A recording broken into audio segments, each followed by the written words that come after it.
Thank you, Nick. We're not supposed to be here today. They don't want you to be here. I'm going to talk about why that is. I'm going to address some of the people who don't want us to be here. They do not want an anti-war rally in this town. I want to talk to you as a son of Washington, before I talk to you as a journalist.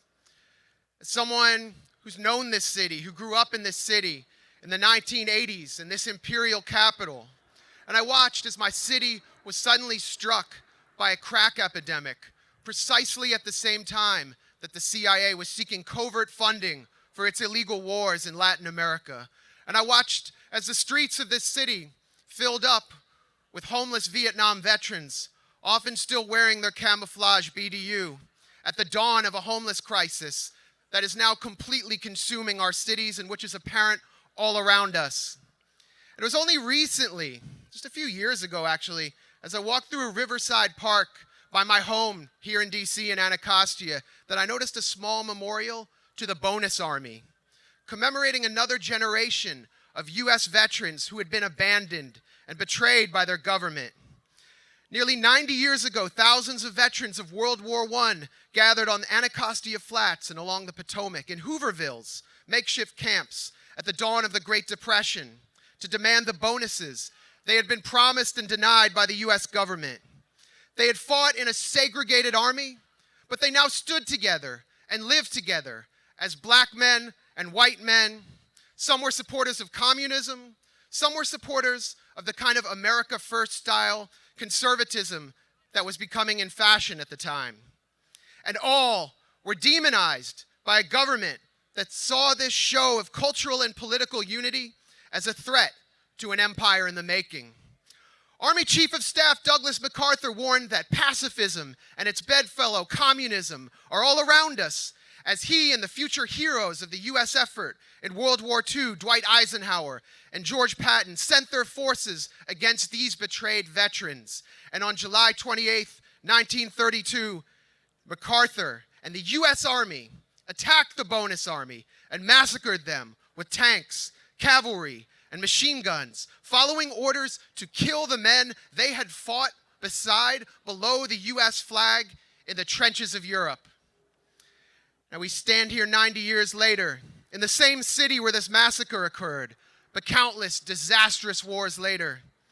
And on the precipice of another economic crisis, we know that by coming here today, by coming together across artificial political boundaries and cultural lines imposed on us by our elites, we stand in the muddy boots of the Bonus Army as an imperial regime in deep decline trembles before us. And that's why it's so tragic to me that this rally has come under attack, not only by the usual suspects in the corporate media, but by sectarian forces that parade as progressive and anti-war. They say that right and left should not come together, that our petty differences must define and divide us, and that this rally is a danger to the movement. Well, let me speak now as a journalist who's met and lived with people on the other side of the guns of US empire. Let me speak about the Palestinians I met in the rubble of Gaza who'd seen their families wiped out by US-made missiles and howitzers fired by Israel's apartheid army simply because they dared to resist their dispossession. Let me speak to you about the Syrian people I met in Damascus who'd seen their cities surrounded by NATO-backed jihadist militias and who now withstand Israeli bombs and sadistic US sanctions. Let me talk to you about the people I met in Venezuela, Nicaragua, in Cuba, the troika of resistance, who have bravely weathered the storm of CIA destabilization plots and economic blockades. The people I know in the Horn of Africa, from Eritrea to Addis Ababa, who have seen 5 million people displaced by a US-backed proxy war that few Americans even know took place. The Koreans I met, who've been separated from their own people and families by an imposed divide, who have not known peace since the genocidal US war waged on them.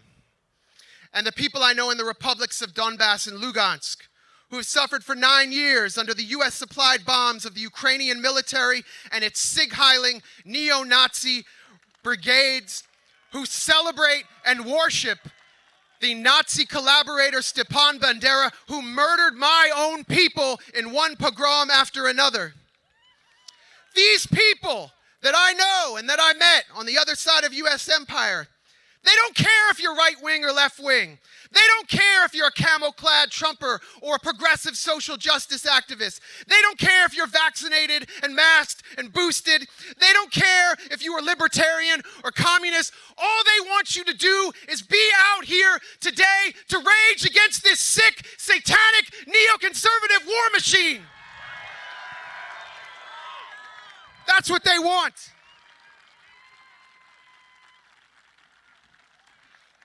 Our corporate media, which is just a megaphone for our oligarchic elite, is constantly telling us who our enemies are. They said our enemy was in Serbia when I was a teenager. Then they said our enemy was in Afghanistan.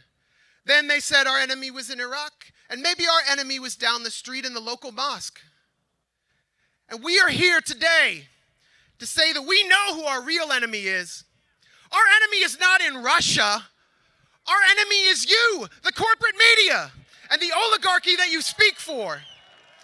Our enemy is the empire that's robbed us of our rights, that's looted our treasury for its insane imperial regime change wars, and that has hounded and jailed real journalists like Julian Assange. They say we need to fight them over there so we don't have to fight them here.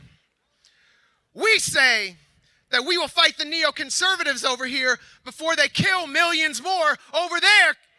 Can you dig it? That's not our war. Whether in Ukraine or the war they're planning over the Straits of Taiwan, their war is not our war. Our war is for the hundreds of thousands of homeless people sleeping in the cold. Our war is to clean up our rivers.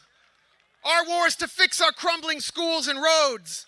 Our war is to fight for the minds of our brothers and sisters subjected to a nonstop tidal wave of corporate media propaganda. Our war starts here. Our war starts today. Can you dig it? Can you dig it? Can you dig it? Thank you.